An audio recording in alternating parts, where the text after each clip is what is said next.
viendo el versículo del 1 al 11. Mateo capítulo 4, del 1 al 11. ¿Estamos ahí? Dice Mateo capítulo 4. Entonces Yeshua fue llevado por el Ruach, o al Espíritu, al desierto para ser tentado por Hasatán. Y después de haber ayunado 40 días y 40 noches, tuvo hambre. Y vino a él el tentador y le dijo: si eres hijo de Elohim, di que estas piedras se conviertan en pan. Y respondió y dijo: escrito está, no solo de pan vivirá el hombre, sino de toda palabra que sale de la boca de Elohim. Entonces el adversario le llevó a la santa ciudad y le puso sobre el pináculo del Mishkan, del templo. Y le dijo: si eres hijo de Dios, échate abajo, porque escrito está: a sus ángeles mandará cerca de ti, y en sus manos te sostendrán, para que no tropieces con tu pie en piedra. Yeshua dijo: escrito está también: no tentarás a Adonai tu Dios. Otra vez le llevó el adversario a un monte muy alto y le mostró todos los reinos del mundo y la gloria de ellos. Y le dijo: todo esto te daré si postrado me adorares. Entonces Yeshua le dijo: vete, Hasatán, porque escrito está: a Adonai tu Dios adorarás y a él solo servirás. El adversario entonces le dejó, y aquí vinieron ángeles y le servían. Aquí, hermanos, la semana pasada hablábamos de cómo Yeshua entraba en su preparación para su llamado, para su tarea como Mashiach, como el ungido de Israel, como el Mesías. Había sido sumergido en la práctica del mikvé, una práctica muy judía dentro de la cultura bíblica, donde una persona se purificaba para hacer una tarea, se purificaba física, y era una señal de una purificación espiritual para comenzar a dar testimonio de algo. Y la Escritura nos dice que cuando Yeshua fue sumergido en el río Jordán, la Escritura nos dice que sale una voz del cielo y que desciende algo como en forma de paloma y da un testimonio y dice: este es mi Hijo amado, en el cual yo tengo gusto, tengo complacencia. Y ese mismo Ruach, ese mismo Espíritu que se manifestó en ese día sobrenaturalmente en aquel lugar, fue el mismo que le lleva al desierto. Y aquí vemos, hermanos, al Mesías siendo llevado a este lugar, a este desierto, a los pies de los montes de Judea, de la región de Judea, y lo lleva para darle este entrenamiento ante el adversario. Lo lleva al desierto a ser tentado, a ser confrontado. Y aquí, hermanos, se nos dice que Yeshua entra en un ayuno donde se abstiene de comida y de bebida. Recuerdo muchas veces cuando estábamos antes en la iglesia y se nos hablaba de ayuno, y recuerdo que hasta poníamos horarios. Ahora que lo recapacito, digo, bueno, lo que es a veces hacer las cosas sin conocimiento.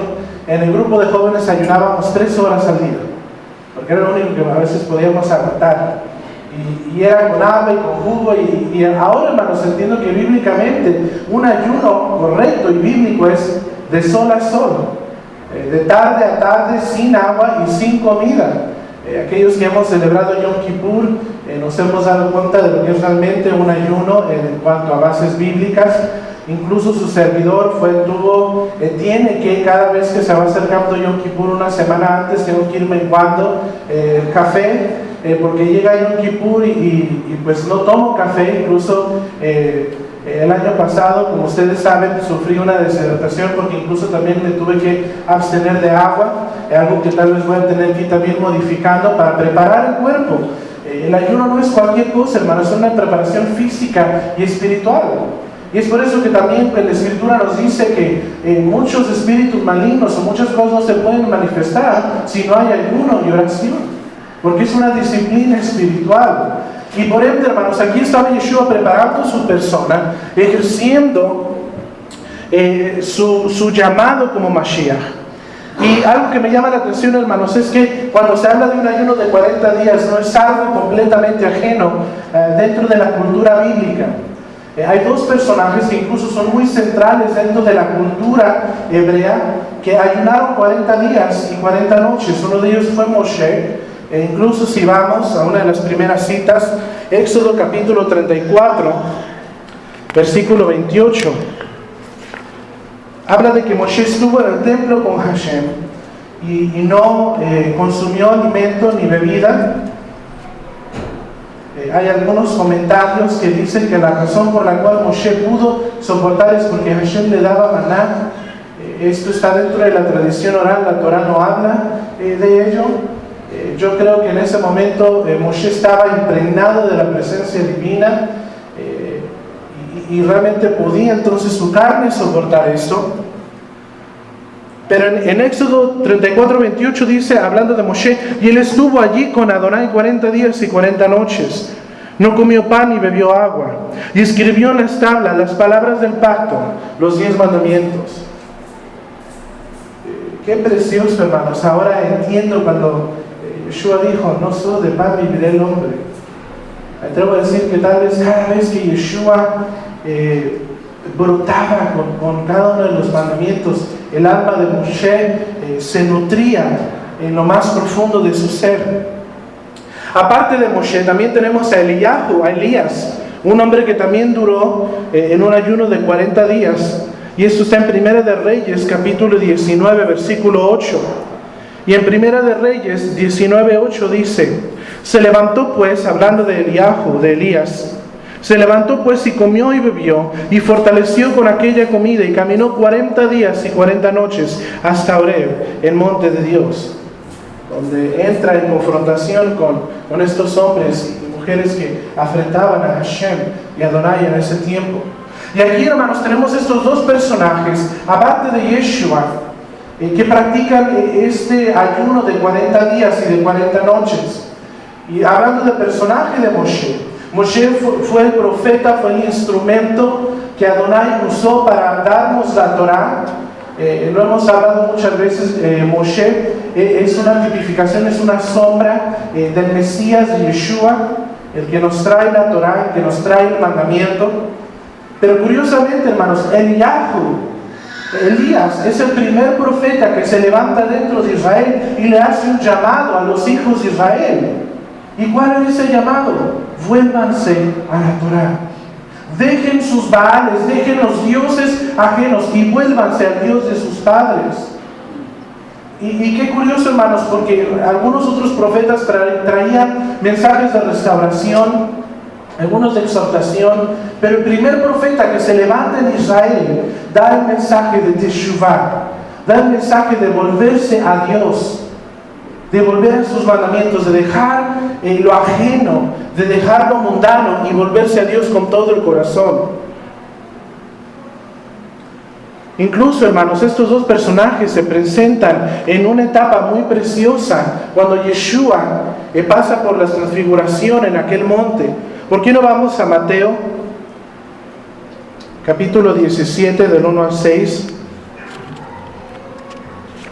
Y si alguien lo pudiera leer por mí, por favor, Mateo 17, del 1 al 6,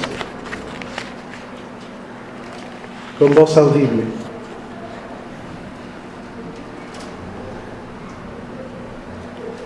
6 días después, Yeshua tomó a Pedro y a Jacobo y a Juan su hermano y los llevó aparte a un monte alto. Del 1 al 6. Y se transfiguró delante de ellos, y resplandeció su rostro como el del sol, y sus vestidos se hicieron blancos como la luz. Y he aquí desaparecieron Moshe y Elías hablando con él. Entonces Pedro dijo a Yeshua, Adón, bueno es para nosotros que estemos aquí. Si quieres, hagamos aquí 3 enramadas, una para ti, otra para Moshe y otra para Elías. Mientras él aún hablaba, una nube de luz los cubrió, y he aquí una voz desde la nube que decía, este es mi hijo amado, en quien tengo complacencia, a él oír. Para los que no saben, esto sucedió durante la fiesta de Sukkot. Los discípulos, los talmidim judíos, Adonai, que se queden, les hacemos un azúcar, les hacemos una ramada para que también celebren la fiesta con nosotros. Pero entonces, hermanos, si usted llega a comprender el mensaje espiritual, aquí el Mesías, la Torah viviente, encarnada, esa palabra que se hizo carne en medio de aquel que trajo la ley de Dios, y aquel que le recordaba al pueblo que volvieran a la ley de Dios. Y Él en medio, como la representación divina de esa palabra que brotó de los labios del Eterno. Aquí estaban estos dos personajes que incluso, hermanos, proféticamente van a regresar. Incluso la Escritura nos habla de estos dos personajes que realmente, hermanos, a Moshe no se sabe dónde se les sepultó. Uno de los profetas nos dice que incluso su cuerpo fue tomado para que Israel no entrara en idolatría y no le diera veneración al profeta, porque desafortunadamente esa es nuestra tendencia como seres humanos. Incluso la Escritura nos dice que un ángel llevando el cuerpo de Moshe fue confrontado con Hasatán. Y el ángel dice que el Señor te reprenda. Y se lleva a Moshe. Eliahu también fue tomado, fue arrebatado en un torbellino de fuego. Por ende sabemos que ellos no vieron la muerte en sí y que un día van a regresar. Y esto lo sabemos, hermanos, para cuando venga el tiempo del antimesías. La Escritura nos dice que estos dos profetas se levantarán en Jerusalén. Y me pregunto, ¿qué irán a predicar? ¿Qué irá a predicar Moshe? ¿Qué irá a predicar Eliahu? Si no es, guarden Torah y guarden los mandamientos y vuélvanse a Dios de sus padres. Y lo tremendo, hermanos, es que el pueblo se va a ir contra ellos y dice que los va a matar. Y tanto es un regocijo, hermanos, por el pecado en su corazón, que dice que hasta el día cuando los matan exhiben sus cuerpos en las plazas. Que yo desde ahí, hermanos, estoy muy, muy convencido que la práctica y que la esencia del antimesías va a ser manipulada y va a ser manejada por el pueblo musulmán, porque ellos tienen la costumbre de exhibir cuerpos para avergonzarlos. En el judaísmo estamos completamente en contra de eso. Una persona muere, no importa si fue alguien malvado o justo, la persona muere, mostramos debido respeto a ese cuerpo. No es nuestra oposición juzgar. La persona muere, inmediatamente es enterrada. Y ya que me quiera guardar luto, le guarda. Pero hermanos, exhiben sus cuerpos y dice que de tanto gozo se intercambian regalos. Pero entra el terror después, donde dice Adonai que sopla en ellos aliento de vida y se levantan. Y sobrecoge aquel pueblo un terror.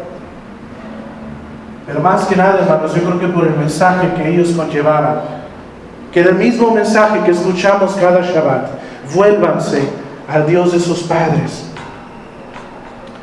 Y aquí estaba, hermanos, el adversario, hablando de este personaje. Tengo que aclararlo. Mucha gente dice, es que la Torah no habla del adversario nomás. Tal vez el cristianismo fue algo que inventó, fue algo que aplicó. No es así, hermanos. El adversario ha existido desde que Hashem lo creó. Él es un malach, es un ángel que se reveló. Incluso uno de los títulos en cuanto a los rabinos que le dan a este personaje, Hasatán, incluso, hermano, la palabra Satán en hebreo quiere decir adversidad. Incluso la palabra en hebreo para freno de carro tiene su raíz en esta palabra, porque es algo que te frena, que te para, que se pone en obstrucción delante de ti.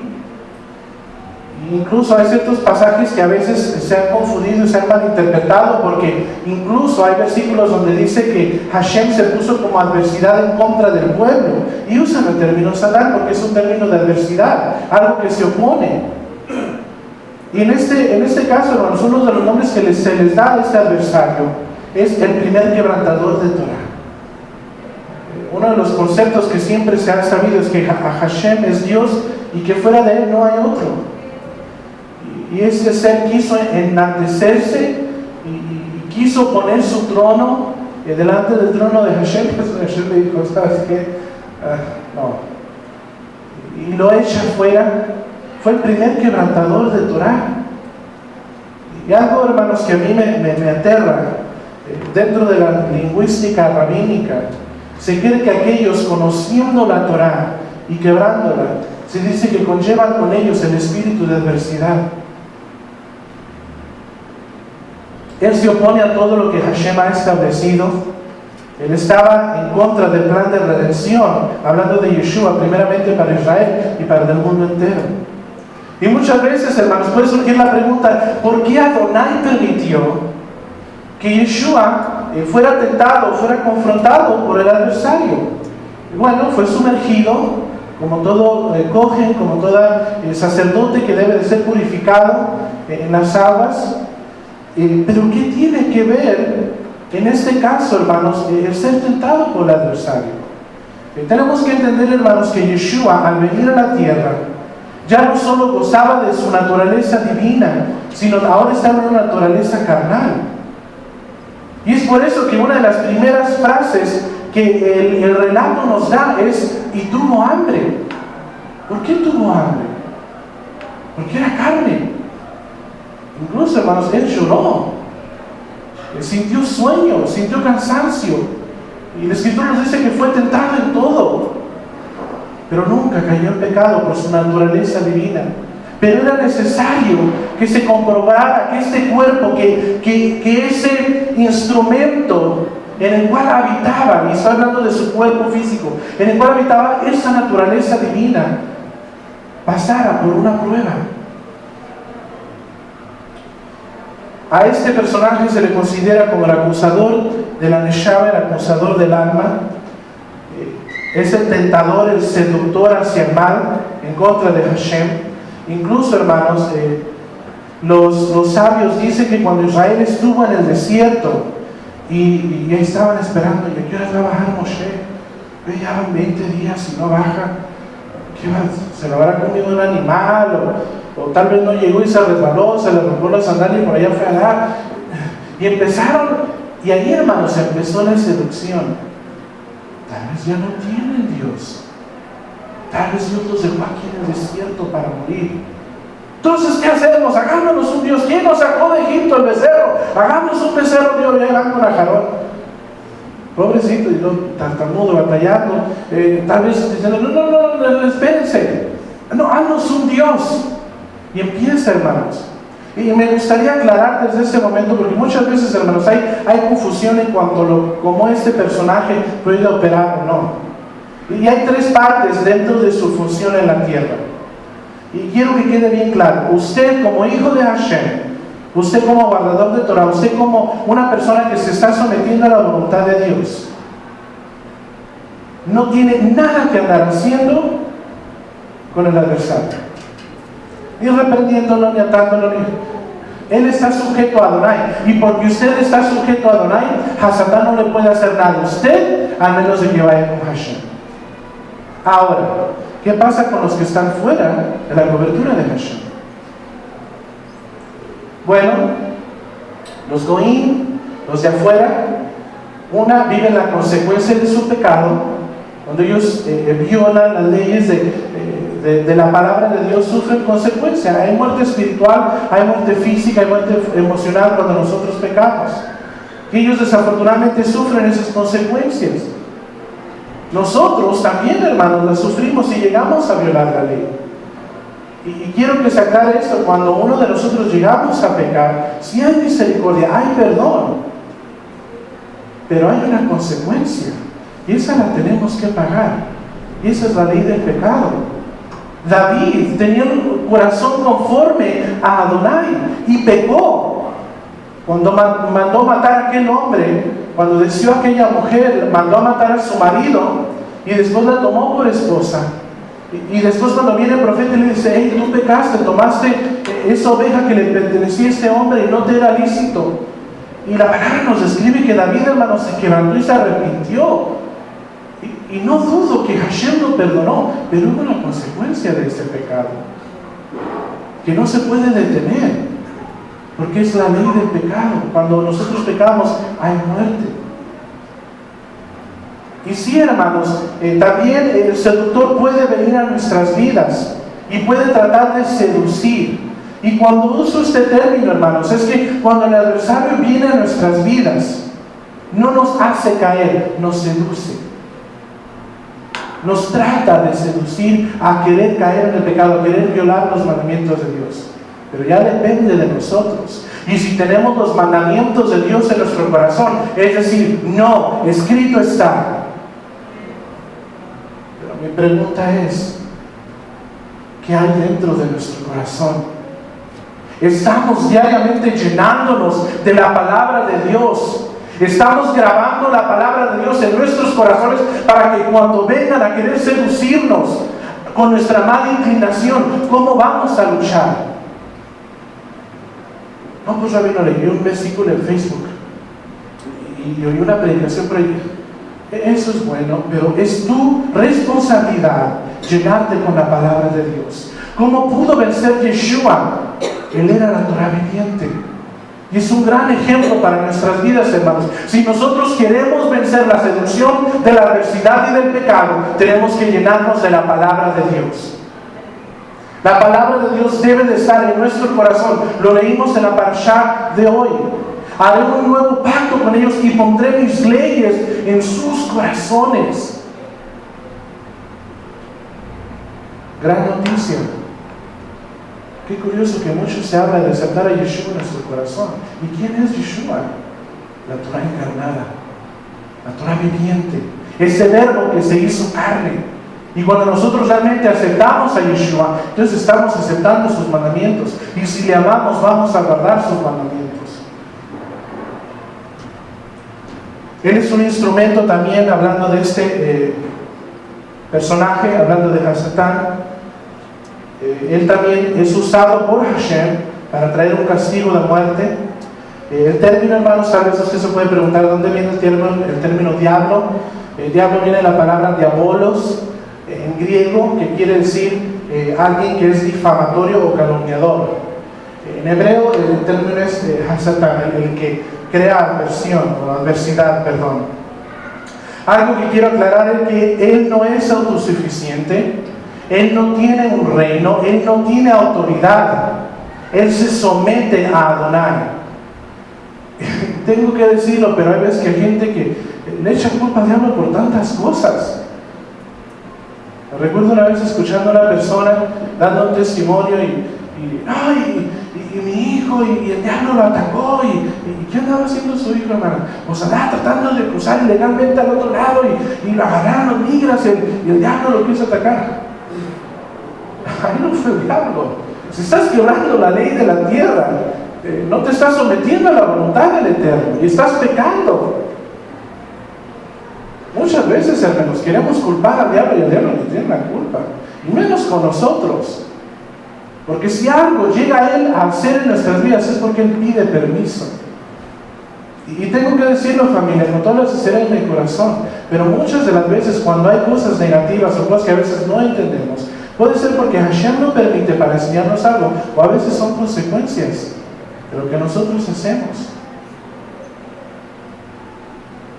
Él no es autosuficiente, se somete a la autoridad divina. Él no es par ni enemigo de Hashem. Eso lo quiero aclarar bien. Yo he visto muchas veces este simbolismo que ponen de Dios y el diablo. El diablo es un siervo de Hashem, así de fácil. Él se presenta delante de su Creador. Él no tiene un reino, Él no tiene potestad. Y ahorita vamos a hablar un poquito de eso, porque la poca potestad que tiene, el Padre se la da. Y es para crear un libre albedrío. Y está limitada.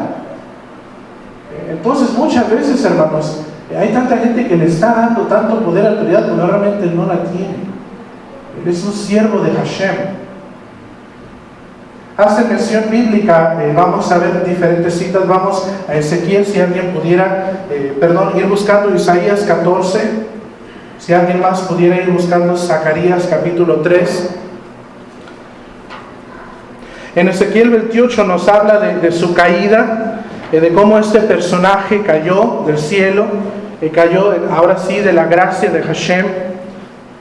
Lo voy a dar lectura, si gusta ir conmigo, está bien, pero incluso ahí en sus notas tienen también la cita.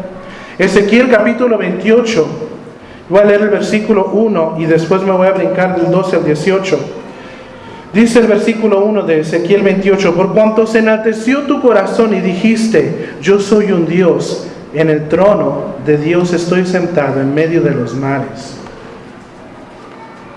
¿Qué qué aberración de este ser, hermanos, que él mismo se llamó Dios y quiso sentarse en el trono de Hashem. Del 12 en adelante, de Ezequiel 28, dice: Hijo de hombre, levanten endecha sobre el rey de Tiro, hablando simbólicamente de ese adversario, y dile: así ha dicho Adonai el Señor, tú eras el sello de la perfección, lleno de sabiduría y acabado de hermosura. En Edén, en el huerto de Dios estuviste. De toda piedra preciosa era tu vestidura, de cornerina, de topacio, jaspe, crisolito, berilo y onice, de zafiro, de carbunclo, de esmeralda y oro. Los primores de tus tamboriles y flautas estuvieron preparados para ti en el día de tu creación.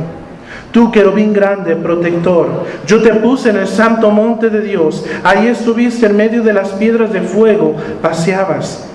Perfecto eras en todos tus caminos desde el día que fuiste creado hasta que se halló en ti maldad. A causa de la multitud de tus contrataciones, fuiste lleno de iniquidad y pecaste, por lo que yo te eché del monte de Dios y te arrojé de entre las piedras del fuego, oh querubín protector. Cuando habla, hermanos, la escritura de este ser, empecé a buscar en cuanto a lo que es el Midrash, cuando habla de este versículo. Dice que cuando se está Adonai creando este ángel, incluso su creación fue tan especial que hubo instrumentos en el cielo preparados para que se estuvieran tocando mientras él era formado. No era cualquier ángel, era incluso, hermanos, algunas de las interpretaciones rabínicas dicen que dentro de sus alas él tenía instrumentos incrustados y mientras que él se movía creaba música. Era perfecto, era hermoso, pero su error fue ser altivo y querer ser como Hashem. Isaías capítulo 14, del 11 al 15, si alguien lo pudiera leer.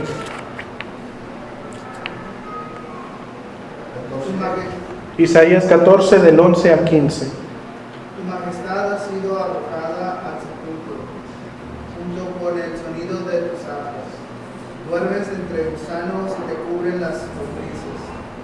¿Cómo has caído del cielo, lucero de la mañana? Tú que sometías a las naciones, has caído por tierra.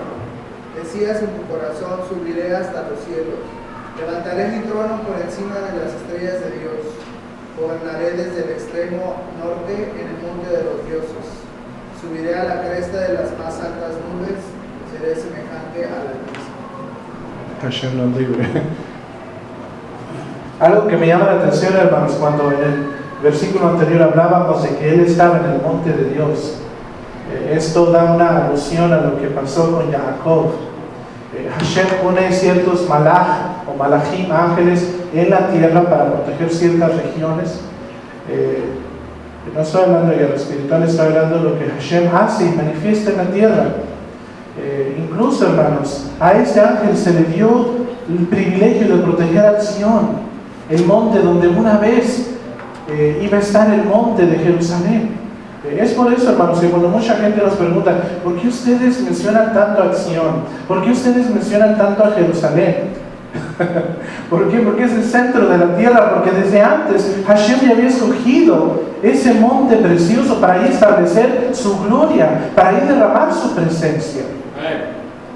Y era tan especial en el corazón de Hashem ese lugar que puso un ángel precioso para cuidar ese lugar.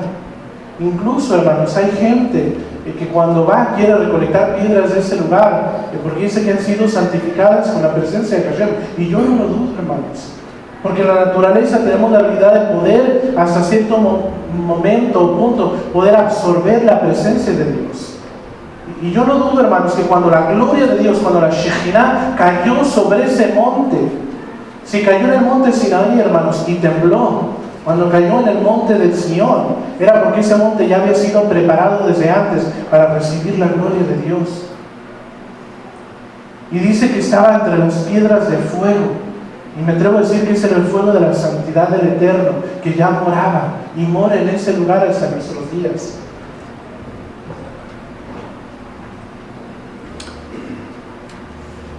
En el libro de Zacarías, capítulo 3, del 1 al 7, aquí vemos su naturaleza de acusar. Zacarías 3, del 1 al 7 dice: me mostró al sumo sacerdote Josué, el cual estaba delante del ángel de Adonai. Y si pueden ir conmigo, familia, es muy importante que vayamos a este pasaje. Zacarías capítulo 3, del 1 al 7. Aquí está el sumo sacerdote Josué. Y curiosamente, el sumo sacerdote está delante del ángel de Adonai. Y usted y yo sabemos quién es el ángel de Adonai. ¿Quién es? Yeshua.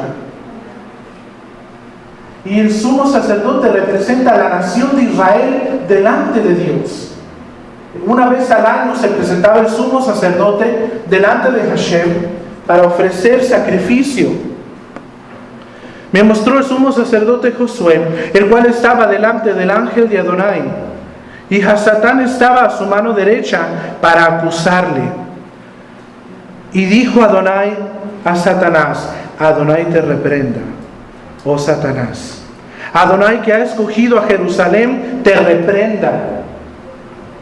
A ver, rabino. Adonai le dijo a Satanás: Adonai te reprenda. ¿Quién no lo está reprendiendo? Él. Ahí quien estaba presente era Yeshua. Pero Yeshua y el Padre son uno. Él en su naturaleza divina conlleva la autoridad de su Padre. Y estaba reprendiendo al adversario. Y aquí, hermanos, estaba este acusador levantando acusaciones en contra, literalmente, del pueblo de Israel, del representante de la nación de Israel. Y me llama la atención cómo lo reprende. Dice: Adonai te reprenda, Adonai que ha escogido a Jerusalén te reprenda. ¿No es este un tizón arrebatado del incendio? Hablando del sumo sacerdote. Y Josué estaba vestido de vestiduras viles y estaba delante del ángel. Ahí está hablando del ángel de Adonai. Y habló el ángel de Adonai, y mandó a los que estaban delante de él diciendo: quitadle esas vestiduras viles. Y a él le dijo: mira, que he quitado de ti tu pecado, y te he hecho vestir con ropas de gala. Qué curioso que desde ahí el ángel de Adonai estaba dando perdón. Muchas veces, hermanos, nos hacemos la pregunta, y una fue una de las preguntas que le hicieron a Yeshua: ¿quién eres tú para dar perdón de pecados? Fácilmente pudo haber dicho: yo soy el ángel de Adonai. Pero aún así, hermanos, él se sujetó a la voluntad del Padre. Él se sujetó a la voluntad de aquel que lo había enviado. Todo en orden. Versículo 5, después dijo: pongan mitra limpia sobre su cabeza. Y pusieron una mitra limpia sobre su cabeza. Y le vistieron las ropas. Y el ángel de Adonai estaba en pie. Y el ángel de Adonai amonestó a Josué diciendo: miren lo que dijo Yeshua: así dice Adonai de los ejércitos: si anduvieres por mis caminos, ¿y qué? Y si guardares mi ordenanza, también tú gobernarás mi casa, también guardarás mis atrios, y entre estos que aquí están te daré lugar. Yeshua mismo le estaba diciendo al Kohen Gadol: guarda la Torah. Ahora sí que ahí suena un eco, ¿no? No viene a abolir la Torah. Claro que no la estaba aboliendo, porque le estaba diciendo al sumo sacerdote que guardara los mandamientos del Eterno. En Job, hermanos, no me voy a meter en este capítulo, la mayoría de nosotros lo conocemos. Job capítulo 1 del 1 al 12. Vemos, incluso Job se considera uno de los libros más antiguos. Se cree que Job era un contemporáneo. Se cree que incluso de Abraham, Abraham nuestro padre, pudo haber sido alrededor de ese tiempo. E incluso, hermanos, hablando de Job, la Escritura nos dice que se presentaron delante de él los hijos de Dios, y entre ellos estaba el adversario. Y aquí hay un diálogo entre creador y criatura, y le dice: ¿dónde has andado? Rodear la tierra. ¿No has visto a mi siervo Job? Sí, lo he visto. pero verás, tócalo y a ver si no reniega contra ti. Y Hashem le dice, ¿sabes qué? Pongo su vida en tus manos. Y ahí, hermanos, es donde entiendo que Hashem no va a permitir que nosotros seamos sentados más de lo que podamos. Hashem no le va a permitir a Satán que nosotros seamos sentados más de lo que podemos soportar. ¿Sabe por qué? Porque Él conoce lo más profundo de nuestro corazón. Entonces, ¿qué pasó, Rabino, cuando yo caí? No eres fuerte. No te fortaleciste con la palabra. Vino la seducción y te entregaste a ella. Pero ponte de pie, sacúdete, revístete de la armadura del Señor, pon la palabra del Señor en tu corazón, para cuando venga una vez más la adversidad, puedas estar listo y firme. Pero aquí, hermanos, se presenta y Adonai le da permiso. Y vaya qué personaje, porque le quitó todo, y al último, hasta le dice, ya, maldice a tu Dios y muérete. Y prefirió maldecir el día que nació, antes que a Hashem. Y dentro, hermanos, de la lingüística rabínica, cuando una persona maldice el día que nació, literalmente está maldiciendo su voluntad de Dios en su vida. Literalmente es como decir, mejor que Hashem no me hubiera creado, mejor que mi voluntad o mi llamado no hubiera existido dentro de los hijos de los hombres. Y es un reproche contra uno mismo, pero nunca contra Hashem. Y aquí, hermanos, vemos este personaje que se presenta delante de Yeshua para acusarlo, para tentarlo. Hablando de su prueba, hablando de cuando Yeshua pasa esta prueba y la confrontación en contra de la adversidad. ¿Por qué no vamos al capítulo 4? Ya no nos vamos a estar moviendo tanto. Les pido que por favor lo tengan marcado en su Biblia, porque vamos a estar haciendo referencia a él. Mateo capítulo 4. Y en el versículo 3 y 4 nos dice que Yeshua tuvo hambre.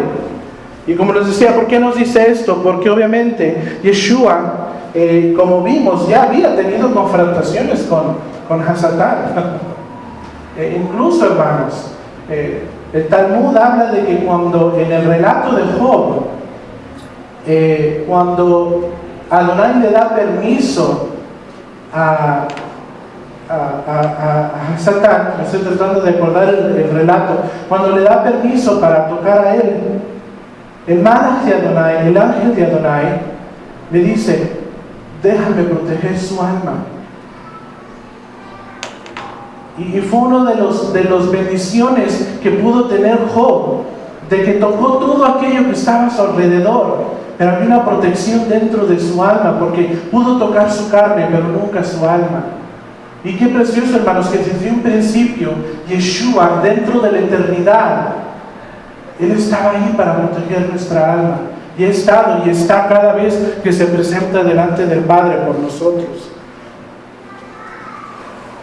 Aquí, hermanos, Yeshua estaba en una situación muy diferente, porque antes sí se había enfrentado contra el adversario, pero estaba en su plena naturaleza divina. Ahora estaba en una naturaleza dual, donde tenía una carne, tenía un cuerpo, pero dentro de él estaba la naturaleza divina.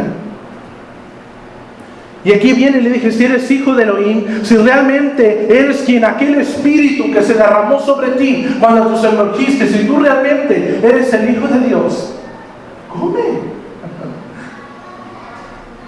Tienes tu naturaleza divina, Yeshua. Dile que estas piedras se conviertan en pan. Y algo que quiero aclarar, familia, Yeshua lo pudo haber hecho. ¿Y sabe quién no hubiera cometido pecado en convertir un pedazo de piedra en pan? Eso no hubiera sido el pecado. ¿Sabe cuál realmente hubiera sido el pecado? Entregarse al engaño de Hasatán. Porque no era el propósito en sí realmente el de comer. Y vemos la respuesta de Yeshua claramente. Literalmente le está diciendo, usa tu naturaleza divina para alimentar tu carne. Lo hubiera podido hacer. Pero Yeshua contesta y dice, escrito está.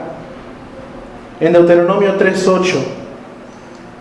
cuando habla del mandamiento en cuanto a lo que tenemos que hacer, Yeshua contesta.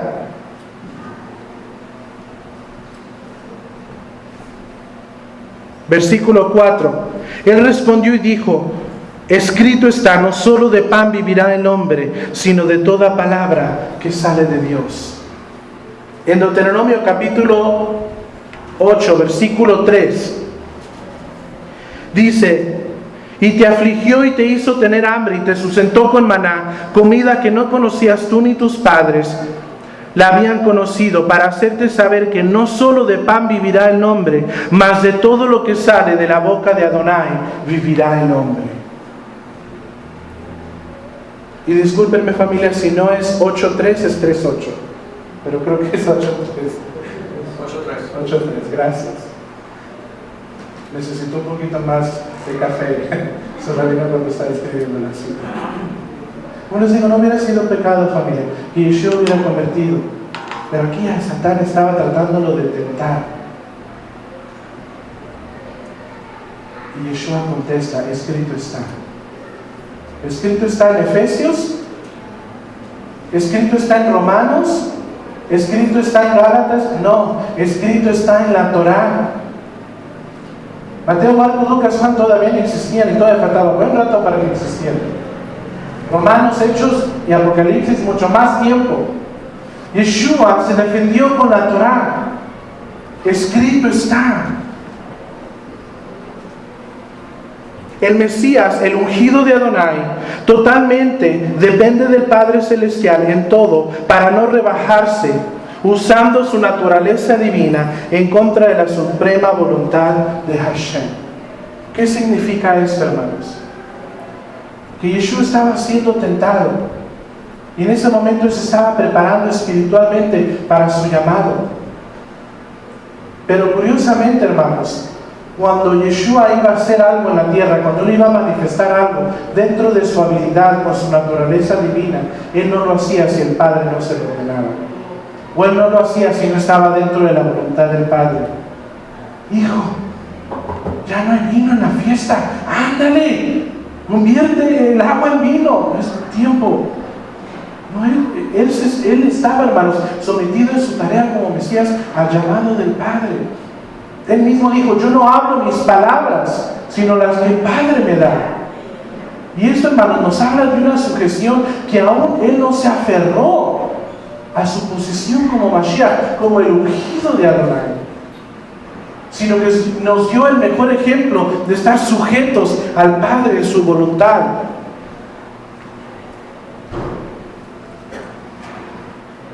El ir en contra de la voluntad de Hashem es literalmente ser adversario. Yeshua fue probado en todo y calificado supremo. Se lo dejo esto de tarea en Hebreos 4:15. Habla de esta perfección. En el versículo 5 y 7 de Mateo capítulo 4. Entonces el adversario le llevó a la santa ciudad y le puso sobre el pináculo del Mishkan, del templo, y le dijo: si eres hijo de Dios, échate abajo, porque escrito está: a sus ángeles mandará cerca de ti, y en sus manos te sostendrá, para que no tropieces con tu pie en piedra. Él se sabe la palabra. Recuerdo una vez aconsejando a una persona, le dije: ¿por qué lo hiciste? No te quiero juzgar, pero quiero entender, fue más la seducción del adversario en tu vida que lo que pudieras resistir. Mira, rabino, pero voy a ser sincero, es que la Biblia dice: que esté sucio, que se ensucie más. Para eso sí saltaste la palabra. Pero pudiste haber resistido, pero es que ya estaba sucio. Mira, si 7 veces se levanta el salir, 7 veces el Señor lo va a levantar. No te quedes ahí. Muchas veces, hermanos, se nos ha enseñado una muy falsa enseñanza de que ya cuando vendemos al Señor somos perfectos. No funciona así. No somos perfectos. Tenemos la mala inclinación dentro de nosotros, y por eso Hashem nos dio el antídoto para esa mala inclinación. Ese antídoto es la Torá. Cada día estamos luchando, hermanos, en contra de nosotros mismos. Pero si ponemos la palabra de Dios en nuestros corazones, cuando llega a venir esa decepción o cuando nuestra propia mala inclinación empieza a ejercer, podemos vencer.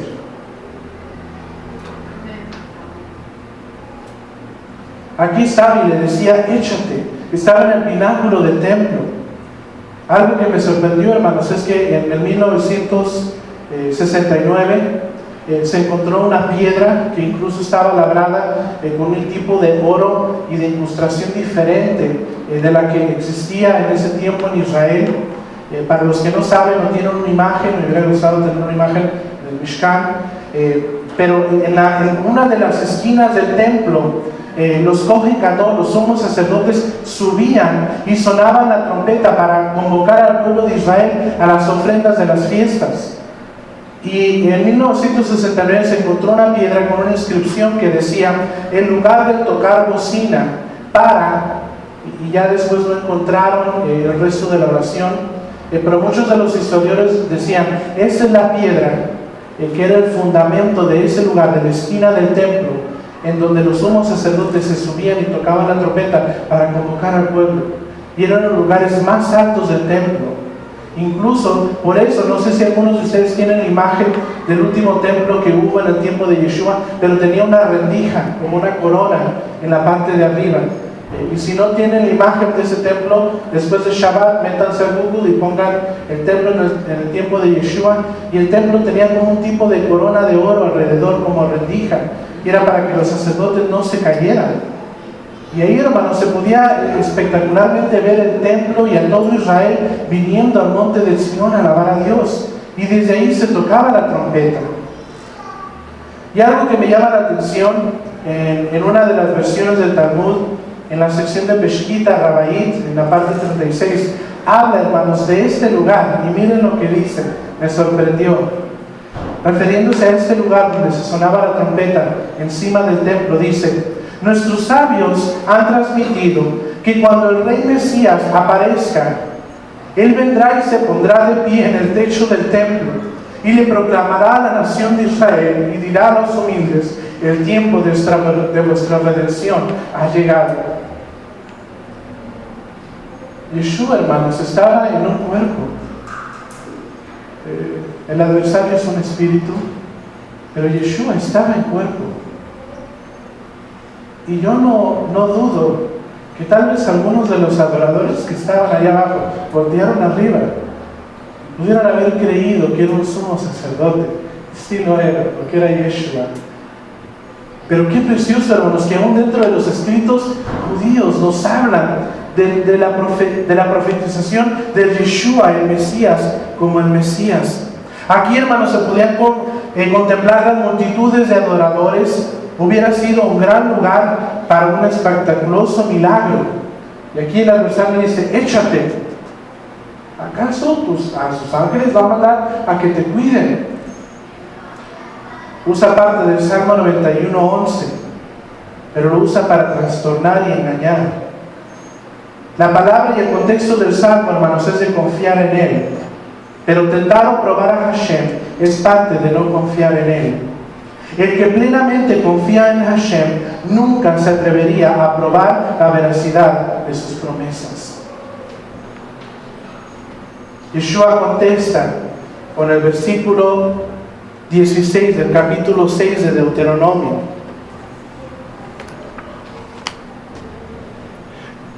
No tentarás a Adonai vuestro Dios como lo tentaste en Masá. No debemos de tentar a Hashem. Y lo he oído, hermano, muchas veces. Recuerdo una vez estando en un grupo de jóvenes, una persona tenía un carro y teníamos que llegar a un servicio y no servían los frenos del carro.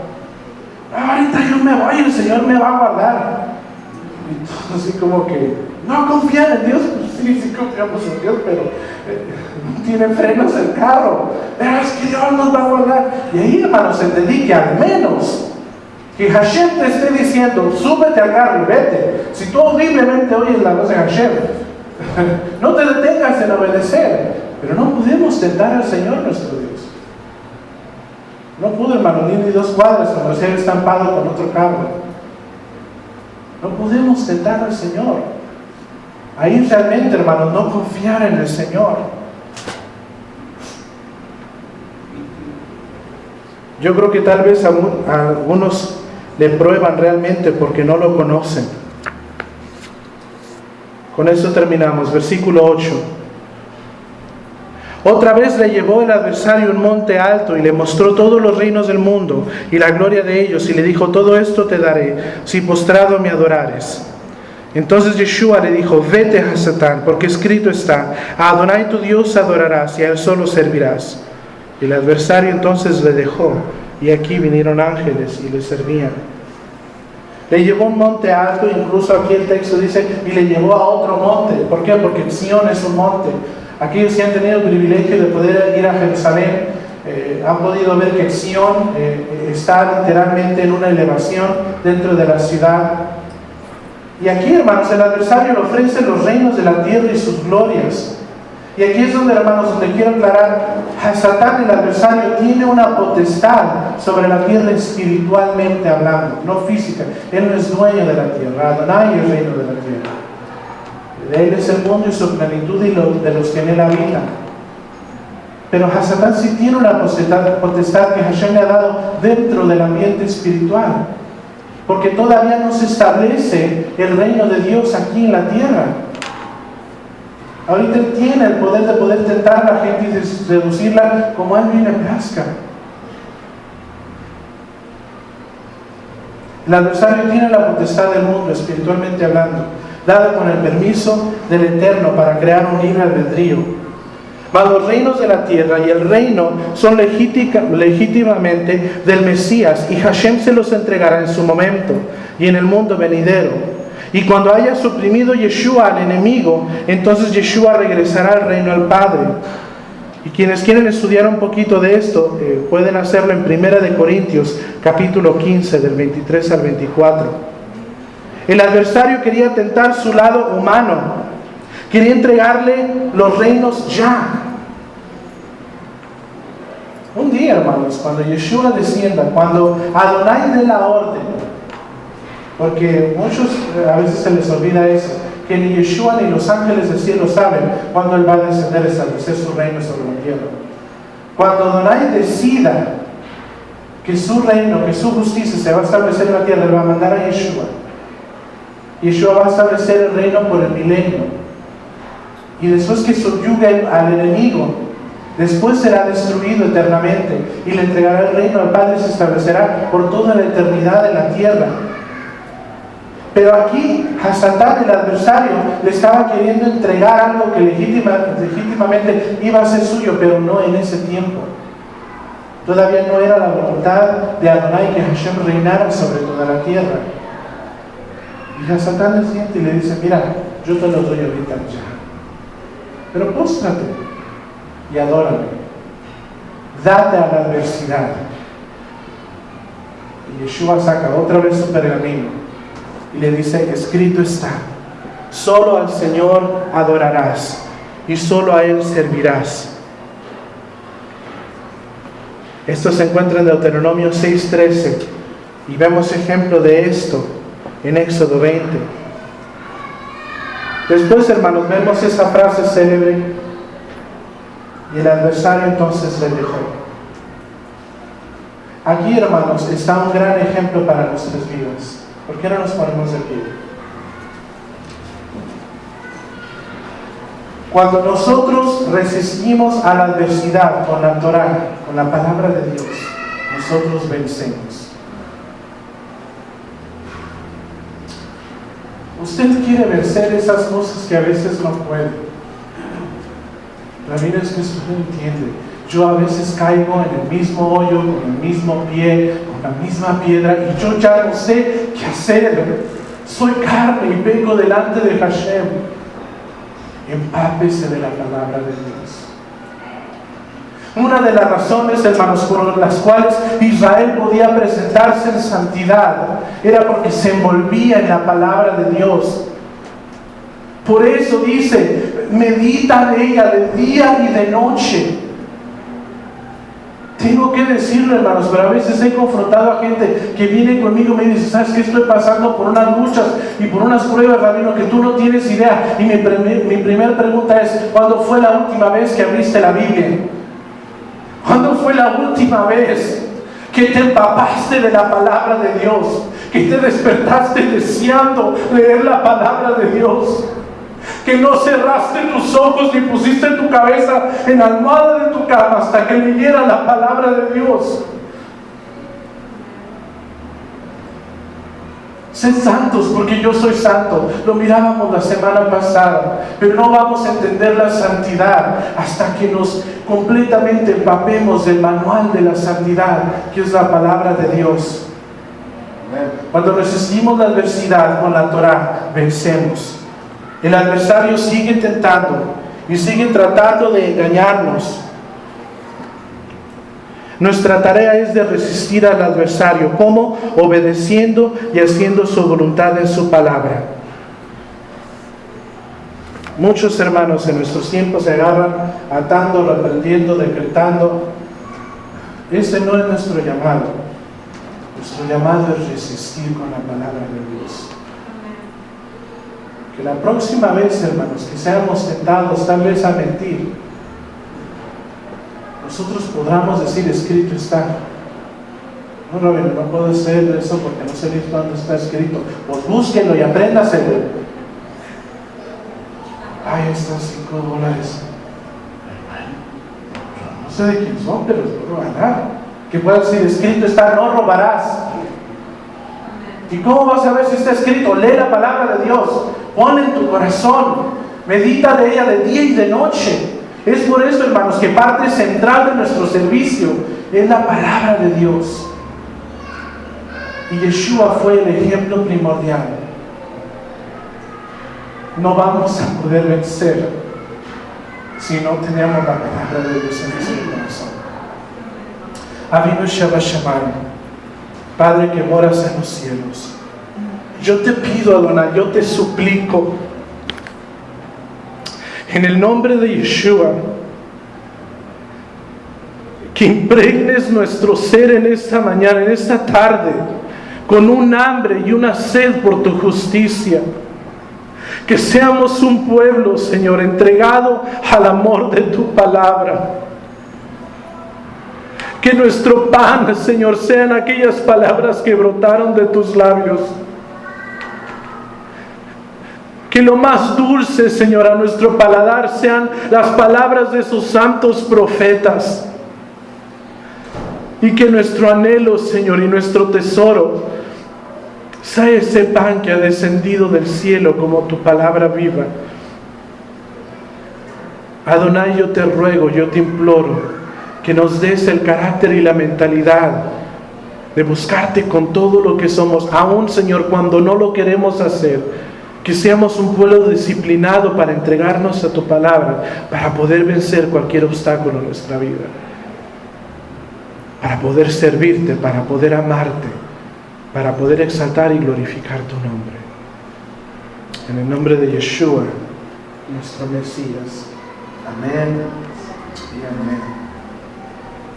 Bueno, familia, vamos a seguir con nuestro servicio. Vamos a hacer la oración de la cuenta del Omer. Sé que ahorita la persona que está encargada de la acetato está en clase. Si alguien pudiera tal vez picar la teclita de abajo para mostrar la bendición del Omer. No sé si esté lista. Como ustedes saben, seguimos contando las 7 semanas para Shavuot, la entrega del Ruach HaKodesh, de la palabra del Señor. Si no está disponible, pueden repetir después de mí. Baruch atah Adonai Eloheinu melech haolam asher kideshanu b'mitzvotav v'tzivanu al sefirat haomer. Bendito eres tú, Señor nuestro, Rey del universo, que nos has santificado con tus mandamientos y nos ordenaste a contar el Omer. Y el día de hoy son 28 días de la cuenta del Omer, que son 4 semanas. Amén. Y seguimos en el conteo para celebrar la entrega de la Torá y el recibimiento del Ruach HaKodesh. Amén. Vamos a bendecir el fruto de la vida en este momento.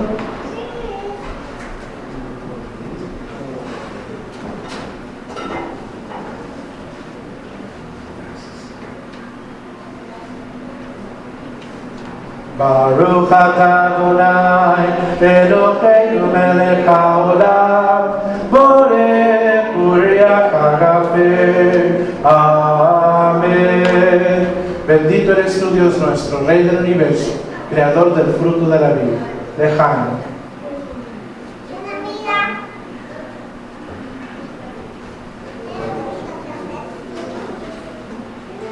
Damos gracias al Señor por su doble porción cada Shabbat.